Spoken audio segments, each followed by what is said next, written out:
y a les années 30 nous instruisent. Bien sûr. Même si nous ne sommes pas dans le même contexte. Il faut éviter aussi d'amalgamer les époques. Mais il y a des tendances, il y a une logique, vous voyez, que l'on retrouve aujourd'hui. Qu'est-ce qui s'est passé dans les années 30? On a la crise économique terrible, terrible. Parce qu'à l'époque, il n'y a pas d'allocation chômage ni rien. Donc les gens sont brutalement confrontés à des difficultés terribles, dans les classes populaires, mais aussi dans les classes moyennes. Et donc, on voit donc la montée du discours d'extrême droite accusant les étrangers, liés à l'antisémitisme, beaucoup à l'époque, d'être responsables des problèmes des Français. Et cette rhétorique, elle s'alimente toujours d'un discours sécuritaire. Ça, c'est très important, où on va aller chercher un crime. Vous voyez, un attentat, il y a un président de la République qui est assassiné par un Croate, hein. Enfin, il y a de violence hein, de la part d'un certain nombre de réfugiés, qui est exploité par l'extrême droite pour généraliser et dire la police ne fait rien, c'est le laxisme de la République.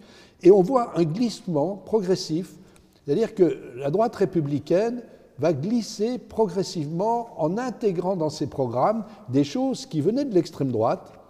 Et le paroxysme du point de vue républicain se produit en 1938 quand Édouard Daladier remplace Léon Blum. C'est l'échec du Front populaire, si vous voulez, et Daladier va promouvoir des décrets-lois qui vont officialiser des termes comme indésirable, clandestin, etc., et radicaliser une police extrêmement répressive à l'égard des gens qui fuient le nazisme, à l'égard des exilés de toutes sortes, qui refusent des papiers, etc.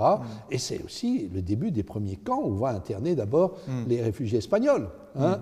Donc on a là une logique qui prépare Vichy. Je ne dis pas que c'est la même chose que Vichy, mais il y a une préparation, notamment dans l'opinion publique, des thèses de Vichy, et Pétain aura un beau jeu de dire après, regardez le laxisme de la République, ils n'ont pas réussi, il y a toujours des criminels, etc. On peut toujours trouver un criminel, hein.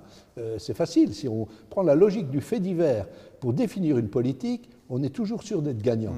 Et donc on va avoir comme ça un glissement qui amènera Vichy, et donc la fin de la République. C'est pour ça qu'il y a dans ces dérives, et aujourd'hui on voit des gens qui nous disent il faut remettre en cause la Constitution, il faut l'état de droit, vous voyez, il faut y réfléchir.